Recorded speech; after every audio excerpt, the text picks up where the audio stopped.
Study IQ IAS, अब तैयारी हुई अफोर्डेबल। ये स्टूडेंट्स, मोहित भट्टाचार्य की लेक्चर सीरीज में हम आ गए हैं आज चैप्टर 4 पार्ट 1 पे। यहाँ पर एक चैप्टर है जिसकी लैंग्वेज बहुत ही, जिसे हम कह सकते हैं, रिसर्च ओरिएंटेड है और समझना दिक्कत भरा है। अप्रोचेस क्या होती हैं, व्यू पॉइंट किस तरीके से देखा जा रहा है, प्रिंसिपल्स, फंडामेंटल लॉज, थ्योरीज, ये प्रिंसिपल्स, कई सारे प्रिंसिपल्स को मिला के हम कई एक मॉडल बना रहे हैं। एक प्रिंसिपल से थ्योरी नहीं बनती और इंटरलिंकेजेस, इसके बारे में हम पढ़ते हैं। So you see over here, in public administration 3 major approaches रही हैं। किस तरह हम अप्रोच करें, क्या पोजीशन लें किसी चीज को स्टडी करने की। पब्लिक एडमिनिस्ट्रेशन में मेनली 3 तरीके की रही हैं according to Mohit Bhattacharya ji. Institutional approach, institutional approach का मतलब है इंस्टीट्यूशंस के अंदर जो स्ट्रक्चर्स हैं।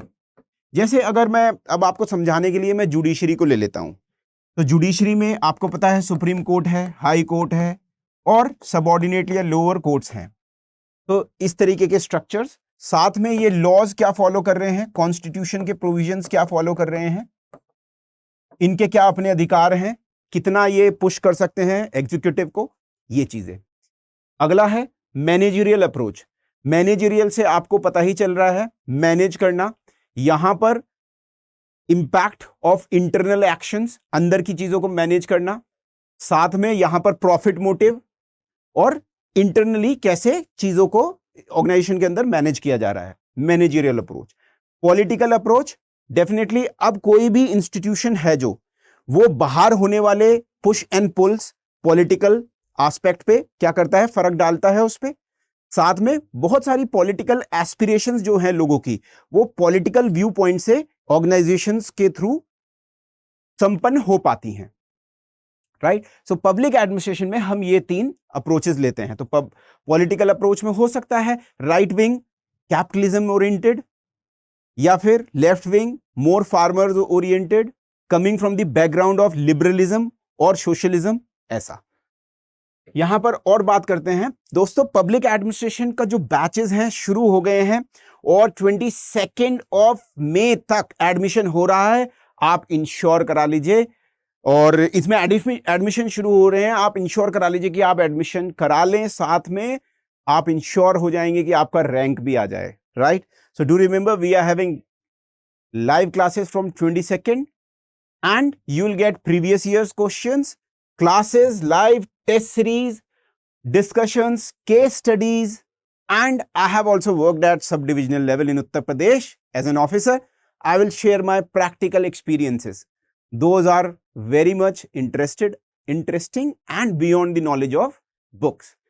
So please ensure it and use SC Live code, Shekhar Chaudhary, initials, and you will get good discount. Ensure it. Your admission. Now coming on to administrative theories, set of principles को इंटरट्विंग करके हम एक model बना रहे हैं administration के बारे में। क्या है कि एडमिनिस्ट्रेशन की जो इंक्वायरी है, scientific inquiry must involve casual theories. अब इसका क्या मतलब है, ये तो बहुत ही कैजुअल का क्या मतलब है, जब रिसर्च पॉइंट ऑफ व्यू से हम देख रहे हैं, एक इवेंट और उसको व्यूअर के बीच का रिलेशन। अब एक इवेंट क्या है, मेरे सामने ये कुर्सी रखी है, मैं इसको देख रहा हूं, एब्जॉर्ब कर रहा हूं, ये कुर्सी है, और फिर मेरा व्यू पॉइंट बन रहा है कि ये कुर्सी का यूज कहां कहां हो सकता है। ये है आपका कैजुअल, राइट। यहां पर इसका मतलब ये है casual theory that would help analyse concrete situations. Concrete situations का मतलब है जिसमें एब्स्ट्रैक्टिवनेस कम हो, धुंधलापन ना हो, क्लियरिटी हो। पुलिस विभाग में, जल विभाग में कॉन्क्रीट सिचुएशन, लोग आ रहे हैं, आपस में झगड़ रहे हैं, रिजाइन कर रहे हैं ऑर्गेनाइजेशंस के अंदर, concrete situation, and would have a predictive use. इसका मतलब भारत में बना लो थ्योरीज को तो अमेरिका में यूज हो, अमेरिका में बना लो तो इंडिया कीनिया में यूज हो, ठीक है ये। अभी देख रहे हैं आप, डेविड एस्टन ने कहा है, एक पब्लिक पॉलिसी में भी इनका एक मॉडल है, डेविड एस्टन। इनके स्टेटमेंट को ध्यान से पढ़ना बहुत जरूरी है, मैं इसलिए पूरा स्टेटमेंट लिख के लाया हूं, बता रहा हूं आपको।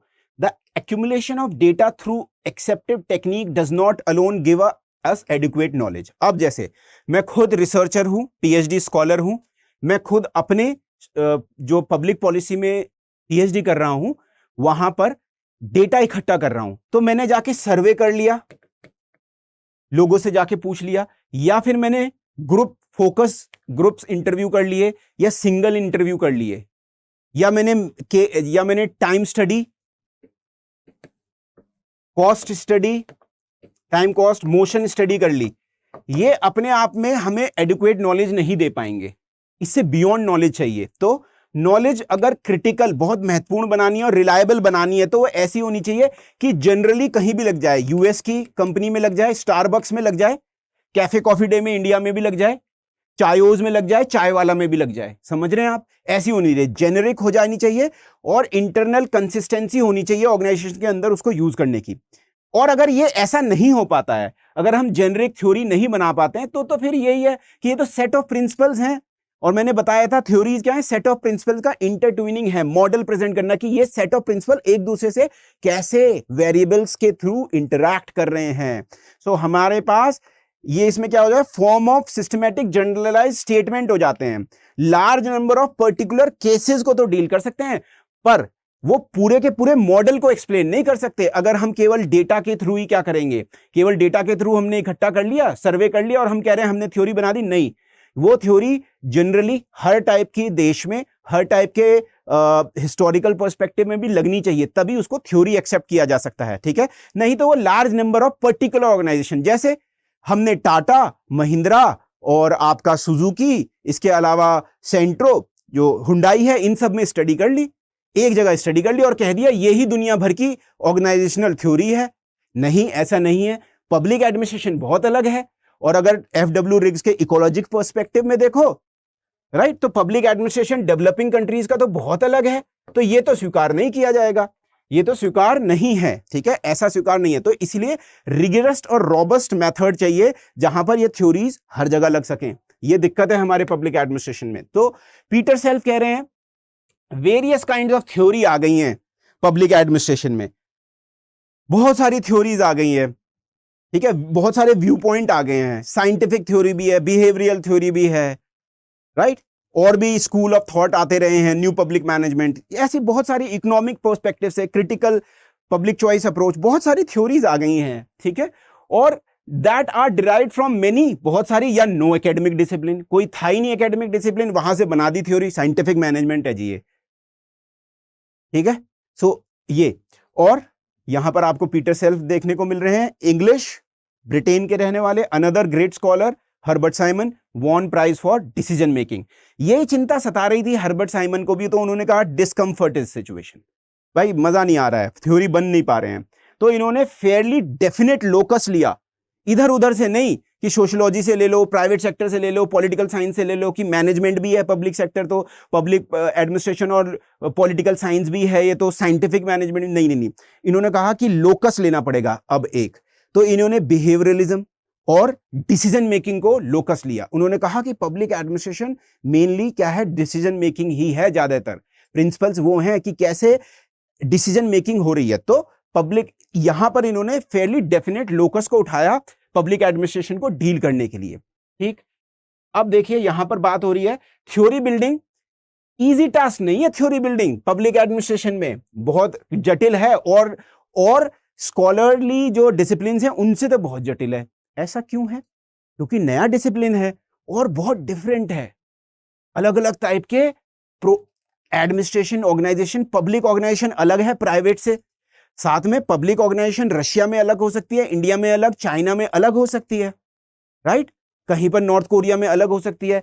एडमिनिस्ट्रेटिव स्ट्रक्चर्स अलग अलग हैं, कहीं पर जुडिशरी बहुत हावी है, कहीं पर नहीं है, कहीं पर हायरार्की वाली बहुत सिचुएशन है, कहीं पर नहीं है, कहीं पे ई गवर्नेंस ज्यादा हो गया है, कहीं पे नहीं है, कहीं पे ब्यूरोक्रेटिक डिलेज ज्यादा हैं, कहीं पे नहीं है।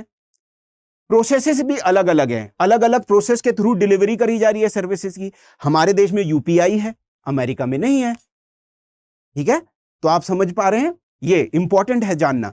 ट्रेडिशनल सेंस में अगर हम देखें, वर्क ऑफ प्रैक्टिशनर्स रहा है पब्लिक एडमिनिस्ट्रेशन में। कुछ लोग आए, प्रैक्टिशनर्स थे, जैसे लूथर गुलिक, लिंडन उर्विक, उन्होंने पॉस्टकॉर बना दिया, ठीक है। या फिर आपके फेओल आए, या FW टेलर आए, ये सब क्या थे? ये प्रैक्टिशनर्स थे, ये एक्शन में काम करते थे, ये व्यू पॉइंट रहा है। पर ये व्यू पॉइंट बहुत ज्यादा, जिसे मैं कहूंगा इंटेलेक्चुअली स्टिमुलेटिंग और इंटेलेक्चुअली जिसे मैं कहूँ गहराई वाला नहीं है। ठीक है, इन्होंने सेट ऑफ प्रिंसिपल्स बनाए, उसको थ्योरी ब्रॉडर वे में नहीं कहा जा सकता। फिर भी अगर हम माने प्रैक्टिशनर्स, रिफॉर्मर्स जो थे, जैसे FW टेलर भी, फेयोल भी रिफॉर्म करना चाहते थे, ये है ना। यूनाइटेड स्टेट्स में पर्टिकुलरली ये जो एक्शन वाला, ट्रेडिशनली प्रैक्टिशनर्स वाला जो व्यू पॉइंट है, ये रहा है। ठीक है, तो प्रिंसिपल्स ऑफ एडमिनिस्ट्रेशन वाला जो दौर है 27 से 37 के बीच में दोस्तों, वो याद रखना है ना। तो कनेक्ट कर पा रहे होंगे। फेडरिक टेलर, ये मैंने बता दिया। प्रैक्टिशनर्स ने कहा कि ऐसे होता है, थ्योरी ये है, पर ये सेट ऑफ प्रिंसिपल्स ही रहे। इंडिया में तो नहीं था इतना, डेवलपिंग कंट्रीज में आज भी नहीं है, सोमालिया, युगांडा में तो नहीं है इतनी बड़ी बड़ी ऑर्गेनाइजेशंस जहां पर ये काम कर रहे थे, अफगानिस्तान में तो नहीं है। तो क्या मान ले कि इनके जो थ्योरीज है हर जगह लागू हो रही है? नहीं। और सरकारी तो बहुत अलग है एज कंपेयर टू प्राइवेट, सो नहीं। ठीक है, तो ये क्या है, लिमिटेशंस रही हैं। और इनके जो खुद के आइडियाज हैं, गुड ऑर्गेनाइजेशन कैसी होती है? जिसमें प्रेडिक्टेबिलिटी हो, जी प्रेडिक्टेबिलिटी हो, और एफिशिएंसी ज्यादा हो, ठीक है, और स्फेयर ऑफ कॉम्पिटेंस हो, स्पेशलाइजेशन हो, ये सब इन्होंने कहा था ना, आपको पता होगा। FW टेलर, इन्होंने ऐसा कहा था। तो इनके अपने गुड ऑर्गेनाइजेशंस के क्या हैं, एक व्यू पॉइंट है। इन्होंने अंडरस्टैंड करने की थ्योरी को सोशियो इकोनॉमिक बैकग्राउंड्स के थ्रू हमें अंडरस्टैंड करना है कि साइंटिफिक इंजीनियर आदमी है टेलर, ठीक है, तो वो क्या से एफिशिएंसी के रूप में सोचेगा बेहतर टूल दे दो, ट्रेनिंग दे दो और चीजों को कर लो। उसके लिए ज्यादा सोसाइटी के किस तरीके से, क्या लोअर कास्ट, बैकवर्ड लोग आ रहे हैं, फेमिनिस्ट आ रहे हैं, ट्राइबल आ रहे हैं, उसको मतलब नहीं है ना। ये क्रिटिसिज्म भी है। तो थ्योरीज इनका अपना इंप्लाइड क्या था, बायसेस भी थी। ये कुछ चीजों को बेहतर मानते थे, कुछ को नहीं मानते थे। तो बायसेस होते हैं हर थ्योरी वाले के। और हिस्टोरिकल टाइम में भी देखना जरूरी है, ये 90s 20s के दौर में कर रहे थे ऐसा काम। फिर भी लिमिटेशन भले ही रहा है, पर यहां पर लिमिटेशन तो कॉमन है सोशल साइंसेज में, पर अटेम्प्ट्स जरूर करे गए हैं पब्लिक एडमिनिस्ट्रेशन में थ्योरी को बनाने के लिए। और लंबे समय से, लॉन्ग समय से ये तैयारी करी जा रही है, प्रयास करा जा रहा है कि पब्लिक एडमिनिस्ट्रेशन की भी अपनी थ्योरीज होनी चाहिए। हमें भी पता है ये बात, है ना, हम सबको पता है। सो ऐसे ही एक मेथड है जो केस स्टडी मेथड है, डेवलप हुआ है यूएस में, वो है। अब केस स्टडी क्या होता है दोस्तों? केस स्टडी होता है, हम एक केस को लेते हैं, माइक्रो से हम मैक्रो की तरफ जाते हैं। इस चीज को रिसर्च की भाषा में जो यहां पर यूज हुआ है, बोला गया है बच्चों, स्टूडेंट्स, दोस्तों, इंडक्टिवली। मतलब आप इंडक्ट कर रहे हैं, एक छोटा केस स्टडी लिया, उससे पूरा। अब इसका एग्जांपल मैं बताऊं आपको कैसे होता है। जैसे आपने दिल्ली पुलिस को पढ़ा, आपने ये कहा कि दिल्ली पुलिस में जो पेट्रोलिंग है वो 10 के स्केल पे 7 आपने नंबर दिए। फिर आप एज अ स्कॉलर आपने सोच लिया कि दिल्ली पुलिस में ऐसा होता है, इसका मतलब पूरे के पूरे इंडिया में ऐसा होता होगा। ये है इंडक्टिव अप्रोच। एक दूसरी अप्रोच होती है डिडक्टिव अप्रोच, कि आपने पूरी इंडिया की पुलिस देखी पढ़ के, ठीक है, ब्रॉडरली, और फिर चले गए एक छोटे गांव में। जैसे आप चले गए कानपुर के पास कोई जगह पर और पुलिस चौकी को स्टडी किया, तो आपने कहा कि मैंने इंडिया की 10 जगह की पुलिस के बारे में देख लिया, तो यही होगा। वो है डिडक्टिव अप्रोच। ये इंडक्टिव अप्रोच, माइक्रो सिचुएशन से मैक्रो चीज बनाना, ये यूएस में केस स्टडी मेथड बहुत पॉपुलर रहा है। जर्नल प्रपोजिशंस बनाना, तो ये है इंडक्टिवली का मतलब। यहां पर रिसर्च की लैंग्वेज है, टफ है थोड़ी इसमें। फिर भी आप लेक्चर्स देख लोगे, फिर आपको कहीं पर दिक्कत नहीं होने वाली है। अगर दिक्कत हो, मैं आपको ग्रुप में जोड़ने के लिए आपको बताऊंगा लास्ट में, मुझे आप डायरेक्टली कांटेक्ट करना, कोई दिक्कत नहीं है, ठीक है। Organization theory dealing mainly with formal organization, ये भी दिक्कत रहा है कि जो ऑर्गेनाइजेशंस की जो थ्योरी है वो मेनली फॉर्मल ऑर्गेनाइजेशन, जो रूल्स रेगुलेशन और किसी पर्पस के लिए स्टैब्लिश करी जाती हैं, वहां पर इनफॉर्मल चीजों को देखा कम जाता है ना। थ्योरी बिल्डिंग पॉसिबल हो सकती है जब इंपेरिकल स्टडीज, मतलब डेटा कलेक्ट करने वाली, ऑब्जर्वेशन करने वाली, ऐसी कई सारी ऑर्गेनाइजेशन, कई सारे देश में, टाइप्स ऑफ, बड़ी, छोटी, मिडिल, लार्ज, ऐसे करके, इंडिया में, पाकिस्तान में, श्रीलंका में, बांग्लादेश में, अमेरिका में, वेनेजुएला में, ऐसा करा जाए, various kind of public organization में स्टडी करा जाए, प्राइवेट पब्लिक, तभी हम थ्योरी बिल्डिंग कर सकते हैं। सो इवॉल्विंग डिसिप्लिन और ऑर्गेनाइजेशन थ्योरी ये हमें क्या करता है, अंडरस्टैंडिंग करता है ऑर्गेनाइजेशन की और पब्लिक ऑर्गेनाइजेशंस में कैसे काम होता है, क्योंकि ज्यादातर प्राइवेट से पब्लिक की तरफ क्या गया है, ऑर्गेनाइजेशंस की थ्योरी बिल्डिंग पब्लिक एडमिनिस्ट्रेशन में हुई है, फिर भी ये हेल्प तो करती है। Special feature of government organization फिर भी इग्नोर कर दिए गए हैं, ये भी है, क्योंकि आप प्राइवेट और गवर्नमेंट को कई लेवल पे कंपेयर नहीं कर सकते। आप बताओ जरा, इंडिया का जो बजट है किसी प्राइवेट कंपनी के अगर बजट से मैं कंपेयर करूं, कंपेयर हो सकता है क्या? फाइनेंस मिनिस्ट्री जो बजट बनाती है, नहीं हो सकता है। जो देश 220-25 करोड़ लोगों को इनॉक्यूलेशन कर चुका है, मतलब इंजेक्शन लगवा चुका है कोविड के, कंपेयर कर सकते हो प्राइवेट से? नहीं कर सकते। तो इसीलिए स्पेशल फीचर होते हैं गवर्नमेंट ऑर्गेनाइजेशन के जो इग्नोर कर दिए गए हैं, और इसीलिए हमें जो एम्पेरिकल बेस लिया गया है, प्राइमरीली अभी तक लिया गया है बिजनेस एडमिनिस्ट्रेशन, जो कि एडिक्वेट नहीं है। तो पब्लिक एडमिनिस्ट्रेशन के लिए हमें केयरफुली एडेप्ट करना पड़ेगा, एडेप्टेड करना पड़ेगा, ब्रॉडर हमारा सैंपल साइज बड़ा होना है, different type of organization different countries में करना पड़ेगा, रिगरस मेथड अपनाने पड़ेंगे, तब थ्योरी बना पाएंगे। ठीक है, ये केवल प्रिंसिपल्स हैं, है ये दिक्कत हमारे यहाँ, ठीक है, पर ठीक है, हम कोशिश कर रहे हैं। सो इंपॉर्टेंट पैराडाइम अगर हम ब्यूरोक्रेसी को स्टडी करने के लिए लें पब्लिक एडमिनिस्ट्रेशन में, तो वेबेरियन ब्यूरोक्रेसी के थ्रू हमने ब्यूरोक्रेसी कैसे, पब्लिक एडमिनिस्ट्रेशन कैसे काम करता है वो है, और इसको आइडियल टाइप भी बोलते हैं, और मोस्ट एक्सेप्टेड वे है जो वेबर को हम मानते हैं। इन्होंने ब्यूरोक्रेसी के बारे में सही सही बताया, मैक्स वेबर, ठीक है। और इन्होंने ऑर्गेनाइजेशन बताया कि कंटेम्परेरी पब्लिक ऑर्गेनाइजेशन बहुत कॉम्प्लेक्स हैं। जब इन्होंने बताया उसके बाद और कॉम्प्लेक्सिटी बढ़ी है।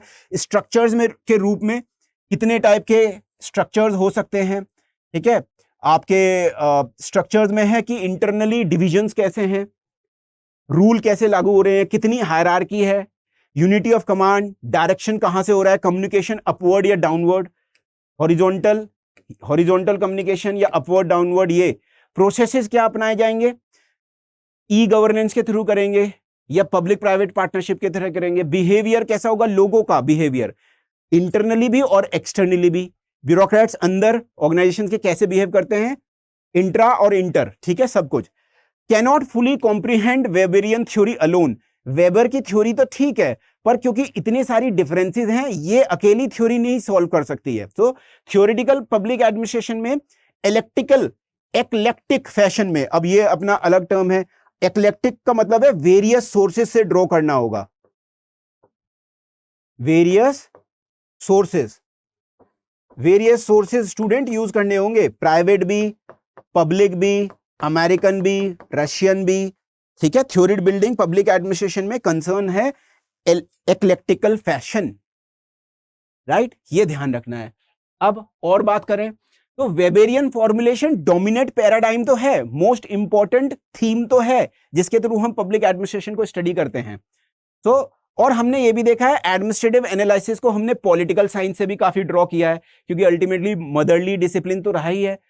इंटेंस इंटरमिंगलिंग भी है पॉलिटिक्स की और एडमिनिस्ट्रेशन की, पर जो प्रिंसिपल्स हैं, जो हम प्रिंसिपल्स की बात कर रहे हैं, वो क्या है, वर्ल्ड ऑफ वर्क और प्रैक्टिस से आ रहे हैं। प्रैक्टिकल रिसीप्ट्स तो वो दे रहे हैं, प्रैक्टिकल ऑफर तो दे रहे हैं कि ऐसा काम होता है, तो world of work and practitioners जैसे टेलर्स यहां से आ रहे हैं। और पर इनमें अभी भी ड्यूरेबिलिटी, रिगर, रॉबस्टनेस, कंप्लीटनेस नहीं है कि इनको हम ये कह सकें थ्योरीज, क्या ये ड्यूरेबिलिटी रहेगी? क्या एफडब्ल्यू टेलर या फिर मेरी पार्कर फॉलेट या फिर लिंडन उर्विक, लूथर गुलिक जो बात कर रहे हैं, वो क्या छोटी ऑर्गेनाइजेशन पे भी लागू होता है, या फिर जिसे हम कहते हैं स्टार्टअप्स पे लागू होता है? नहीं होता है ना, नहीं होता है इतनी बड़ी ऑर्गेनाइजेशन में स्टडी करके। तो ये तो ड्यूरेबिलिटी ठीक नहीं है। साइंटिफिक मैनेजमेंट में कुछ प्रिंसिपल्स ही बनाए हैं, एक्शन कैसे लिया जाना चाहिए ये, तो इसको हम पूरी तरह से थ्योरेटिकल मेथड में एक्सेप्ट नहीं कर सकते रिसर्च के अनुसार, ठीक है। अब बात करते हैं नेचर, ऑर्गेनाइजेशन की थ्योरीज का नेचर एंड टाइपोलॉजीज ऑफ ऑर्गेनाइजेशन, कैसा नेचर होता है और किस टाइप की ऑर्गेनाइजेशंस होती हैं। सो ऑर्गेनाइजेशन थ्योरी जो है दोस्तों, वो है study of structure and functioning of organization. Structures कहते हैं कितने लोग किस लेवल पे काम कर रहे हैं, हायरार्की कैसी है, किस पावर कितनी है, रिस्पॉन्सिबिलिटी कितनी है, पावर किसके पास कितनी है, रिस्पॉन्सिबिलिटी कितनी है, हायरार्की है, ठीक है, कितने लोग अपर लेवल में, कितने मिडिल लेवल में और कितने लोअर लेवल में काम कर रहे हैं, और फंक्शनिंग ऑफ ऑर्गेनाइजेशन और उनका बिहेवियर ऑफ ग्रुप्स, इसमें सारे मिडिल लोअर, जैसे अगर मैं बात करूं रैंक एंड फाइल वाले, ये रैंक एंड फाइल मतलब बिल्कुल जैसे अगर मैं डिस्ट्रिक्ट मजिस्ट्रेट और बात करूं तो रैंक एंड फाइल हो गया, जैसे आपके लेखपाल, रेवेन्यू इंस्पेक्टर, है ना, कानून गो, रैंक एंड फाइल। अमीन, अगर आपने ये टर्म सुने, if you have heard this terms, okay, और individual how they are working. So we need to distinguish here complex form of organizations जो होती हैं और social organizations, जहां पर एक तरीके से informal organization और आपका formal organization में distinguish करना पड़ेगा.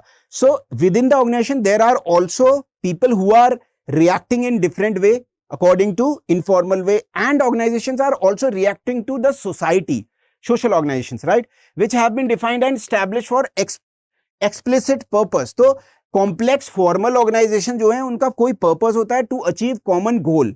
इनफॉर्मल ऑर्गेनाइजेशंस विद इन जो सोशल ग्रुप्स में फॉर्मेशन हो जाती हैं, जरूरी नहीं है उनका डेफिनेट पर्पस हो, वो अपने आप ही बन जाती हैं, राइट. सो ये भी हमें देखना होगा. फिर process rules design to anticipate and shape behaviour in direction of these goals. So इस जो ऑर्गेनाइजेशंस हैं फॉर्मल, उनके अंदर क्या करा जाता है, ऐसा एंटिसिपेट करा जाता है कि हाँ, अगर हम एक्स स्टेप लेंगे तो वाई हमें रिसीव होगा. और शेप बिहेवियर कैसे होगा, तो मैंने कहा कि चलो सब लोगों को 10% आप क्या कर दो, इंक्रीज कर दो. किस चीज में, पे में. तो हमें वो कितना काम करके ज्यादा देंगे, 25%. ऐसा हमें डेफिनेट एंटिसिपेट करना आना चाहिए फॉर्मल में. Formal status structure with cleverly mark line of communication. ऐसे ही जैसे इनफॉर्मली हम कैसे हैं, और दोस्त कैसे हो, ठीक है, हाय हाउ आर यू. सो पर आप फॉर्मली सीईओ से मिलने जाओगे, कंधे पे हाथ तो नहीं रख दोगे ना.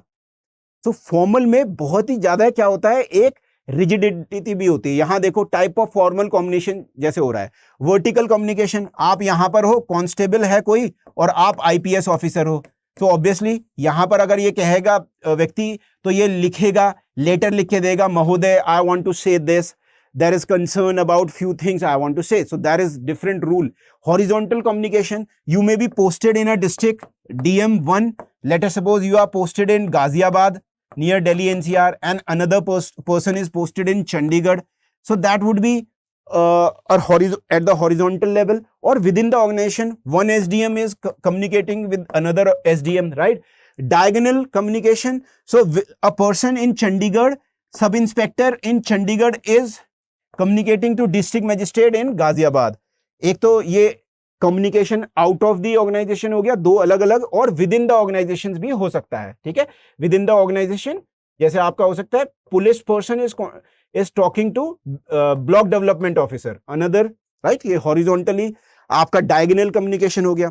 मार्क लाइन ऑफ कम्युनिकेशन और अथॉरिटी बिल्कुल साफ साफ होती है. यहां पर आप देख रहे हो बिल्कुल साफ साफ है, यहां से कम्युनिकेशन जाएगा ऐसे करके, हॉरिजॉन्टल कम्युनिकेशन होगा, डायगोनली कम्युनिकेशन होगा. तो purpose of study of formal organisations क्या है, तो क्योंकि भाई पर्पस तो हमें एस्टैब्लिश करना जरूरी है, क्योंकि ये जो ऑर्गेनाइजेशंस हैं, ह्यूमन लाइफ बहुत ज्यादा है, इनसे क्या हो रही है, लार्ज ऑर्गेनाइजेशन से प्रभावित हो रही है, और कॉम्प्लेक्स ऑर्गेनाइजेशन हमारी बहुत सारी लाइफ को क्या कर रहे हैं, इंपैक्ट कर रहे हैं. इसलिए भी पढ़ना जरूरी है. प्रैक्टिकल हमें अंडरस्टैंडिंग बहुत जरूरी है, तभी हम बेटर ऑर्गेनाइजेशंस की तरफ जा पाएंगे, प्रोड्यूस बेटर रिजल्ट्स की तरफ जा पाएंगे. इसलिए भी पर्पस जरूर, ये है हमारा पर्पस, फॉर्मल ऑर्गेनाइजेशंस को क्यों काम करना है, क्योंकि हमारी लाइफ बहुत हद तक फॉर्मल ऑर्गेनाइजेशन अब डिफाइन कर रही है. जैसे अच्छा आप देख लो, आपको ट्रैफिक मानना पड़ता है, यस मानना पड़ेगा ना आपको, फॉर्मल ऑर्गेनाइजेशंस को आप कर रहे हो. आपको कोविड के समय प्रोटोकॉल अपनाने पड़े ना, करे. आप जहां भी अगर वर्क कर रहे हो तो ऑब्वियसली वहां के रूल्स रेगुलेशंस हैं, आपको टाइम देखना होगा आने का जाने का. So lot of people are working in formal organization, and you see over here there is a particular hierarchy over here, and these things are deciding the future of people, and impactful, they are very impactful on the common people's life. So that is why it is very important. कुछ question भी पूछे गए हैं, देख लेते हैं क्या question है. How it is that one organization produces more than another. ये क्वेश्चन हमें अगर आंसर करने हैं, और कैसे हो सकते हैं, अगर हम सिस्टमैटिक और साइंटिफिक स्टडी करेंगे तो पता चल जाएगा हमें कि ऐसा कैसे है कि कुछ पीएसयूज तो बिक गई हैं बिल्कुल, जैसे बीएसएनएल टाइप की पीएसयूज है, अच्छा नहीं कर रही है। कुछ एयर इंडिया टाइप की क्या है, बिक गई हैं। पर कुछ पीएसयूज तो बहुत अच्छा कर रही हैं। कौन सी? ओएनजीसी बहुत अच्छा कर रही है, बीएचईएल भी प्रॉफिट दे रही है। ये क्यों हो रहा है? How does organisation produce at the lowest cost relative to other organisation? ये भी अगर हमें देखना है तो we need definitely need organisations की study, that is the motive, है ना। सो प्रैक्टिकल एड अगर हमें चाहिए प्रॉब्लम सॉल्विंग के लिए तो भी पढ़ना जरूरी है। ऑर्गेनाइजेशंस बहुत तरीके से वैरायटी ऑफ पर्सपेक्टिव से स्टडी करी गई हैं, प्रोसेस के थ्रू, स्ट्रक्चर्स के थ्रू, पर्पस के through. Certain amount of common view point express हो पाया है ऑर्गेनाइजेशंस के थ्रू जो हमने आज तक स्टडी करी है। यही जरूरी है, इसी की तरफ हमें थ्योरी बिल्डिंग की तरफ जाना है। हम बात करें तो अलग अलग लोग अलग अलग तरीके से ऑर्गेनाइजेशंस को, मोटिवेशन उनका अलग अलग होता है। इकोनॉमिस्ट क्या देख रहे हैं जी, एलोकेट रिसोर्सेज कितने दे रहे हैं। हमने क्या किया, बजट सोच लो आप, मनरेगा को हमने पर्टिकुलर एलोकेशन किया, 60,000 करोड़ किया, ठीक है। How decision are made under condition of uncertainty, allocation का कैसे हो रहा है, अनसर्टेनिटी आ गई है, स्लो डाउन हो गया है, अब कैसे डिसीजन होगा, ऑर्गेनाइजेशन कैसे डिसीजन ले रही है, सरकारी या प्राइवेट, क्या वो कॉस्ट कटिंग कर रही है, लोगों को निकाल दे रही है, ले ऑफ कर दे रही है, लोगों को निकाल देना। प्राइवेट सेक्टर की अभी बहुत सारी ऑर्गेनाइजेशन आपने सुना होगा, अमेजॉन निकाल रही है, कोई और जो ऐप के थ्रू काम करती हैं कंपनीज वो निकाल रही हैं प्लेटफॉर्म्स पे, है ना। इंडस्ट्रियल इंजीनियर का अपना एक रोल है जी, ये और तरीके से देख रहे हैं, टेक्निकल एस्पेक्ट पे ज्यादा ध्यान दे रहे हैं। सोशियोलॉजिस्ट ये देख रहे हैं स्ट्रक्चर ऑफ ऑर्गेनाइजेशन से, ऑर्गेनाइजेशन है, थ्योरी बिल्डिंग कर रहे हैं, वो पॉइंट ऑफ व्यू के ले रहे हैं कि इसमें जाति, धर्म, feminism, all these kind of thing कहां पर प्ले कर रहे हैं। How does a person behaves when he or she comes from English medium educated background और he or she comes from a Hindi medium और वर्ल्डेकुलर, एक सोशियोलॉजिकल कंडीशन है। Do they perform at the certain level या नहीं, है ना। So coping up their external social environment भी कहीं पे अब स्टडी करी जा रही है कि ऑर्गेनाइजेशन में ऐसे लोग जो काम कर रहे हैं, those who went through riots, उनके दंगे में उनके परिवार को नुकसान हुआ या घर जल गया, और जिनका नहीं हुआ है, ऐसे क्लोज ग्रुप्स की स्टडी हो रही है, ये सोशियोलॉजिस्ट देख रहे हैं।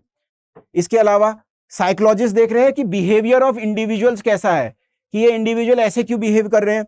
ये इंडिविजुअल्स, जैसे आपको बताता हूं मैं, साउथ इंडिया में एक जगह एप्पल की फैक्ट्री में लोगों ने आग लगा दी थी, लगभग 7-8 महीने पहले की घटना है। So you psychologists will study why people were so violent. The people who were working in Apple producing those swanky phones, they themselves were smashing everything, 500-600 crore का नुकसान हो गया। Why this will happen? So in groups organization कैसे काम कर रहे हैं। So organisation की एनालिसिस जो होती है एक फर्टाइल मीटिंग ग्राउंड है नंबर ऑफ डिसिप्लिन्स का, मतलब हम सोशियोलॉजिकल पर्सपेक्टिव से,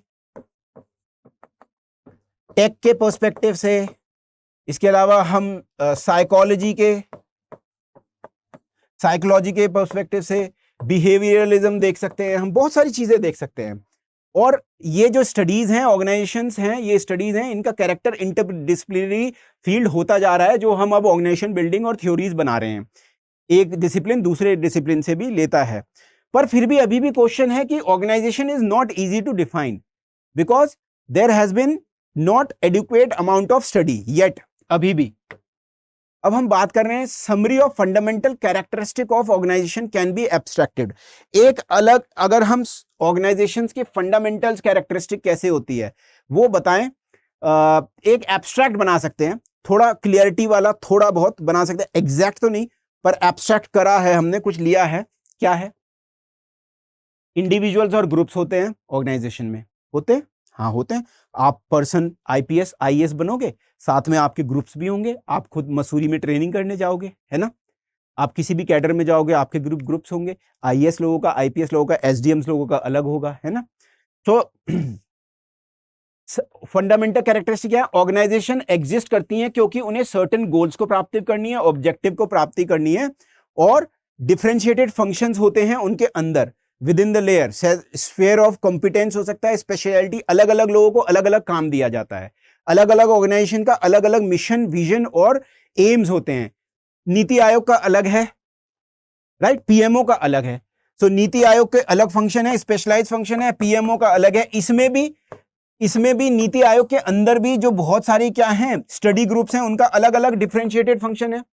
पर इनके बीच में एक ऑर्गेनाइजेशंस को जब जो अचीव करना होता है सर्टेन गोल्स में, ये अलग अलग, जैसे मिनिस्ट्री ऑफ होम अफेयर्स है, इसके अंदर अलग अलग यूनिट हैं, या फाइनेंस मिनिस्ट्री के अंदर अलग अलग यूनिट हैं। ये है बजट मेकिंग यूनिट, और उसके अलावा बैंकिंग से रिलेटेड। ये क्या हुए, रैशनल कोऑर्डिनेशन भी होता है इनका, तर्क के आधार पे, बाय लॉज। कब एक ऑर्गेनाइजेशन दूसरे से संपर्क करेगी, would take data, give data, would have meeting, right. So organisation can this be understood in context of उनके ऑब्जेक्टिव, क्या अचीव करना चाहते हैं। अचीव करना चाहते हैं कि हमने अचीव करना है 8% जीडीपी की ग्रोथ। ह्यूमन कंटेक्स्ट में भी हाउ, हमारे पास इतना सारा डेमोग्राफिक क्या है, डिविडेंट है। ऑपरेशनल मोड कैसे करेंगे, स्किल इंडिया प्रोग्राम बना के करेंगे, स्किल इंडिया करेंगे, न्यू एजुकेशन पॉलिसी लाएंगे, या फिर इंटरनेट के थ्रू करेंगे, डिजिटल इंडिया के थ्रू करेंगे। एग्जाम्पल दे रहा हूं मैं आपको, है ना, समझाने के लिए, चीजों को इंडियन कंटेक्स्ट में बताने के लिए। टफ है थोड़ी लैंग्वेज, ठीक है, बुक की, पर that is a very good book, so we have to. Okay, so that is the end of the lecture. आपको जरूर समझ में आया होगा, टफ लैंग्वेज है। आप जाके अब बुक को भी पढ़ना, कोई भी दिक्कत हो आप मेरे साथ जुड़ सकते हैं। Public ad by Shekhar Telegram group है, यहां पर आप मुझसे जुड़िए, ग्रुप में जुड़िए। We are providing lot of daily current affairs के articles, basically the Hindu, Indian Express we are providing. Why? Because you have to be very vigilant what is happening in public administration. तो क्या क्या newspaper में पढ़ना है, और case studies का भी जिक्र करते हैं, लेक्चर्स भी आपको वहां पर मिल जाएंगे, राइट। इसके अलावा एग्जाम्पल्स और हैंडआउट्स, हैंड रिटन नोट्स भी मिलने लगेंगे, मिल भी रहे हैं बहुत सारे हैंडआउट्स। आप जब ज्वाइन कर लोगे तो चीजों के बारे में हैंडआउट्स पड़े हुए हैं, बनाए हुए नोट्स। और पब्लिक एड बाय शेखर पे आप इंस्टा पे भी जुड़ सकते हैं। तो आपको जरूर मैं यहां पर एक्सपेक्ट कर रहा हूं। टिल देन दोस्तों, जय हिंद एंड जय भारत। स्टडी IQ IAS, अब तैयारी हुई अफोर्डेबल।